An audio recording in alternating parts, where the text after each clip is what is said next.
so we're just putting up plastic foliage. We're already frozen. We've been out here approximately 2.5 minutes. Troels is a master baker from Denmark, and he owns the bakery Soot, and Soot are the people that supply our bread in the deli. It's your Don Corai, isn't it, Troels? He is amazing, and we are so proud to carry his bread. Thank you. I was out really late last night and my hair's having a lie-in, so excuse it. But I also know, having been online for a very long time, that nuance leaves the building. There's no wind at all. It's just delicious. It's a little bit of a contradiction, you know, having a real cottage style and not liking clutter. I do like a little bit of patchwork.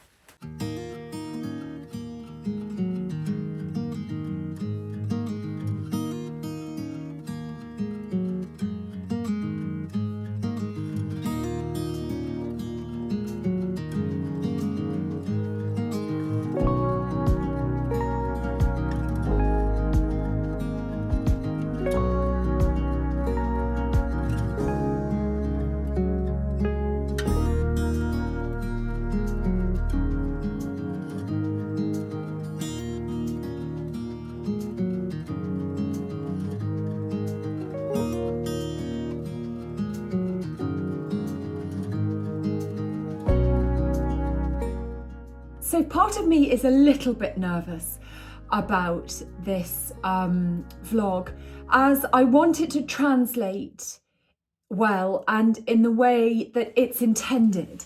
I know who my audience are, predominantly female, between the ages of like 35 to 65, mainly based in the UK and in the States, which is the way it should be. I mean, that's who I'm talking to. That's who I am. People with the same interests as me. That's the algorithm working. And what I would also know about the people that perhaps watch my vlogs is that they read, they're intelligent, they're curious, they're passionate about life. They love their home, they're interested in food and interiors and pottering about and gardening and lifestyle, which means that my vlogs aren't being watched by people who necessarily know nothing about how to do all of this stuff. They're not necessarily people who are maybe first-time homeowners and are just starting out. I'm acutely aware of that. Most of the time, it's fine. You know, we're chatting and having a conversation. With vlogs like this, I want to make it clear from the outset and preface everything that I'm about to suggest with the fact that I'm not saying these things. It sounds like I'm going to say something really controversial. I'm not at all. It's nothing. But I don't want this to seem patronising or condescending, because it's just not. The things I'm going to talk about in this vlog are merely suggestions, things that I do, reminders of things that you may have just forgotten about. Or maybe I'll be chatting about a collection of things that you have at home but had never thought about using it in that way. So that is all this vlog is about.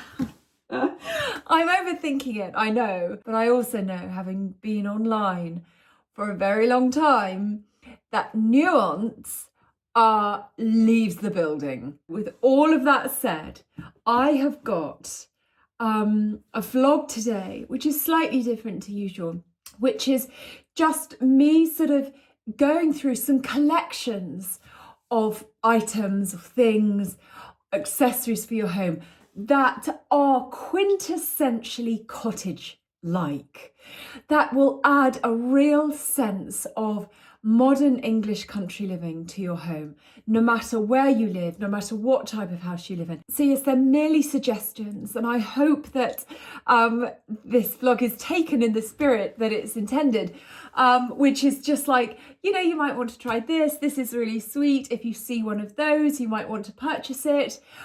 It's more like an inspiration or like a memory jog. I need to stop now, don't I? I don't need to over-explain like this.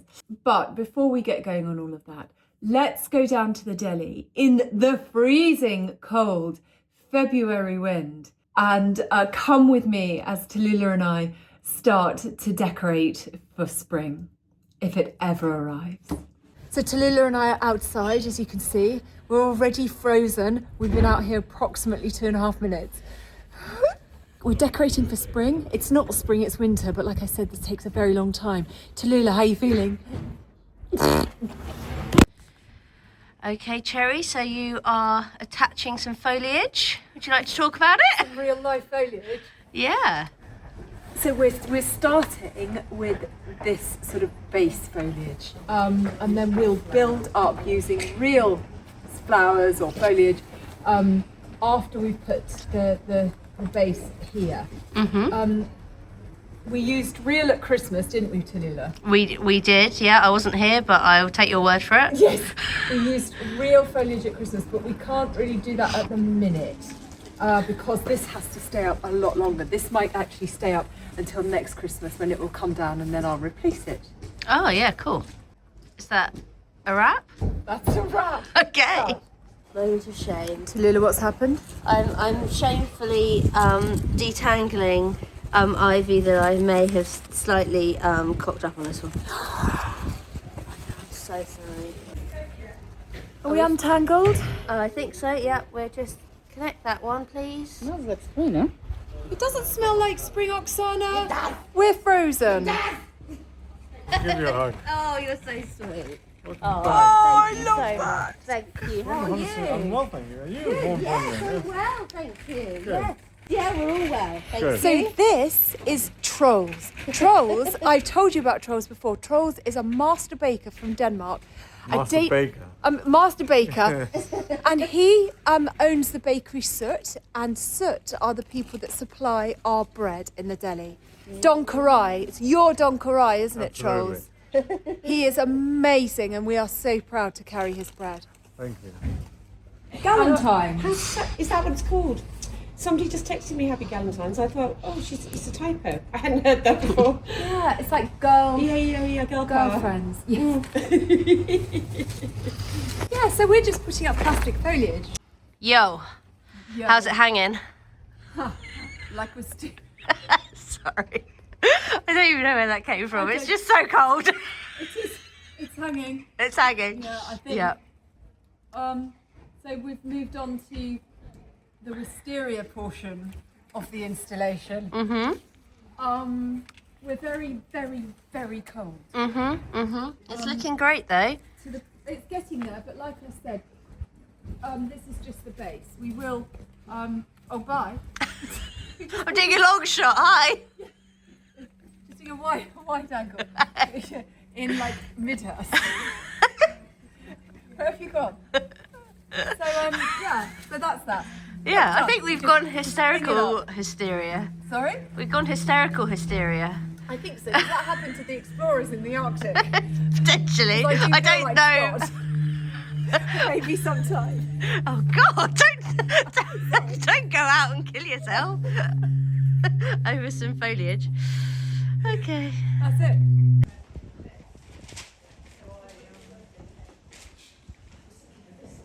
So let's get going. Here are some of my suggestions for things to collect or look out for, or maybe some accessories that you'd like to use in your own home that will add a real sense or a hint of English country cottage. I'm starting with a classic, which are paintings or prints of flowers. Let me show you some of mine.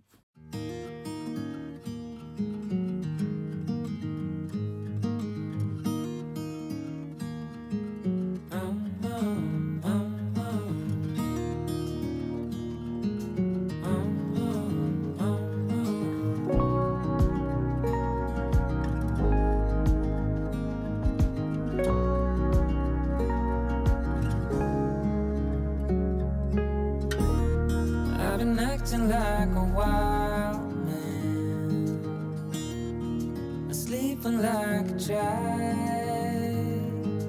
You're so luminous and vibrant.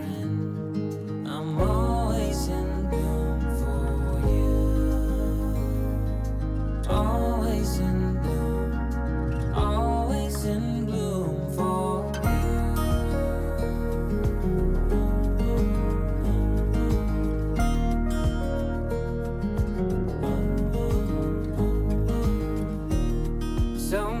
times I've stranded,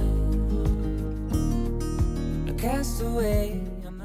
So there's a few of the sort of floral style pictures that I have here at the cottage. It's not all of them. I have lots of them. I have some of them hanging up and some of them are upstairs. So that was just a few from down here. What you'll notice is that none of them are really the same as each other. There's no uniformity to them. Some of them are prints, some of them are oil, some of them are just postcards, which I like. They're literally just pictures that I saw and I liked, and so I bought them if it was appropriate to do so. I've collected them over many, many years, and I do think that that's important when you're sort of building a home, and I know you'll know this. You guys will have things that you've had for years and years that are treasured. It's a little bit of a contradiction, you know, having a real cottage style and not liking clutter. The balance is very finely struck and often tips over into chaos. But yeah, talking about the fact that none of the pictures really sort of match each other, it does feed into another lovely cottage style of decor, which is mismatched everything. And this doesn't just apply to mismatched crockery, although I do have quite a bit of that as well. So yes, I do have quite a large collection of mismatched china. This is, gosh, 100th? Yeah, I have quite a bit going on in all of the cupboards. The thing I love about mismatched china, especially the older variety, are the colours. This pure duck egg blue with almost like a plum rose detail in there. These are gorgeous. Ainsley, and then just really random ones like this. This is a Wedgwood teacup, and it's that lovely wild strawberry print that I absolutely love. I've got a couple of pieces of this print. Oh, look, it's right in front of me. I have a plate as well. I picked these up about 15 years ago at a Bicester. They had, is it still there? The Bicester, the second store at Bicester? Well, I don't know whether they are seconds or not. Do they have to be seconds if they're at Bicester? Maybe it's just a range that they've stopped doing. But I just pick up, you know, odds and sods that I like. This little saucer here, I put candles on it. And bowls like this we use for crumble in the autumn because it's a perfect size for crumble.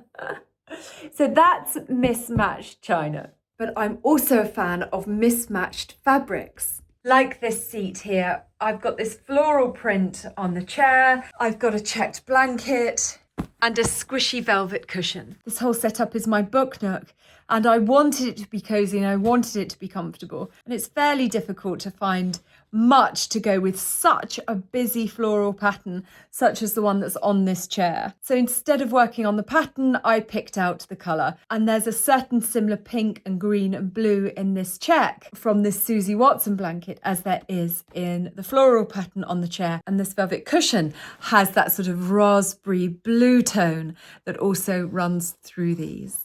So we've done floral pictures, mismatched fabrics, and china. Let's move on to one of my absolute favourites, which are baskets. I love wicker baskets in my home. Now this one is empty, as you can see, and I will fill it. It's there for a reason. It's much more part of a spring decor thing that I've got going on, and it will be filled at some point. It's just not yet. I have baskets hanging from the beams in my kitchen, and I also have baskets hanging from the counter in the deli. Although I might bring those baskets home actually, as I think they would look better down here, and I'm having a little bit of a refit down there. My son, my 14-year-old son, has just made me this chocolate chip chocolate and white chocolate cookie. It's as large as my hand. Look at that. For scale, it's enormous. Thank you. Give me a thumbs up. Oh my goodness. I love having kids that will bake for you. I'm going down to get some Catkins. Do you remember when I showed you the Catkins that they were last week? I think I may have missed them, but I want to bring some inside as I've got two rather tall vases in the sitting room on the windowsills behind the big sofa, and I just thought the Catkins might look really nice in there. I think I may have just missed it by a few days, and there might not be that many left, but let's go and see. It's very quiet this morning. It's still quite damp, but it's still. There's no wind at all. It's just delicious.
Come here.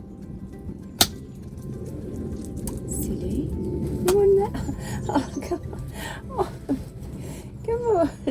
Why are you shaking? Are you cold? Oh, it's all right for a bit.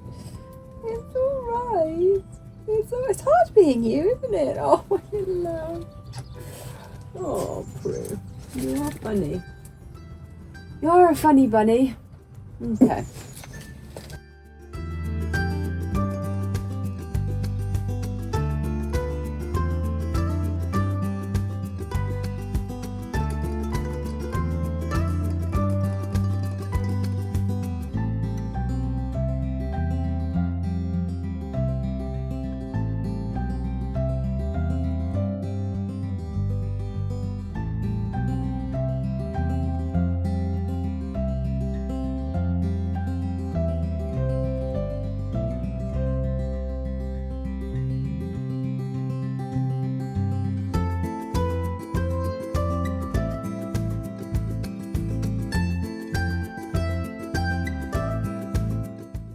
So bringing small cuttings of things like the Catkins inside is another part of what I consider to be, well, an integral part of sort of cottage living. Certainly in the English countryside, which is that sense of the inside and the outside are just extensions of each other, which is why I'm so keen to get the garden going in a way that I feel like I've had a hand in, because you get to eat what you've grown and just bring everything from your doorstep straight into the kitchen. And the same with a cutting garden.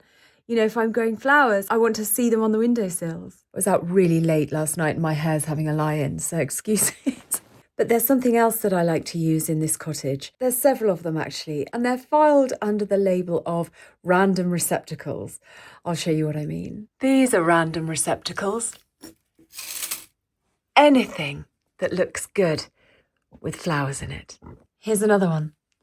This one has dried lavender from the garden in it. And another. This one has a dried hydrangea head. This one is actually a hyacinth vase. So you put the hyacinth bulb on the top and then you grow it like that. So all of the roots spread down into the water. But I don't think that really counts as random because that's meant for flowers. I like the ones that you repurpose and put flowers in. Like a marmalade jar. I just think nature knows what she's doing when she does things like this. One of the first flowers we see after a long winter is the daffodil, certainly in this country. The bright, sunny, sun-like face of the daffodil reminds us that winter does finish eventually. Of all the colours she could have chosen, she chose this bright yellow. If that doesn't remind you of a sunny day, I don't know what will. As you know, I'm doing the bathroom. Well, I'm doing my bathroom upstairs and then the little loo down here. And I've pulled out all of the curtains. I think I mentioned to you that I have this collection. They're mainly bark cloth, but some of them are just sort of vintage cotton, like these ones. They're all variations on a theme, which is, you know, floral, but very cottagey. I quite like these ones. These remind me of the 1940s, perhaps. Got this one here. This is bark cloth. This is very, very tiny, and these might actually go in the downstairs loo with the pink walls, not setting plaster. It's a different pink altogether, because of those sort of terracotta style tiles in there.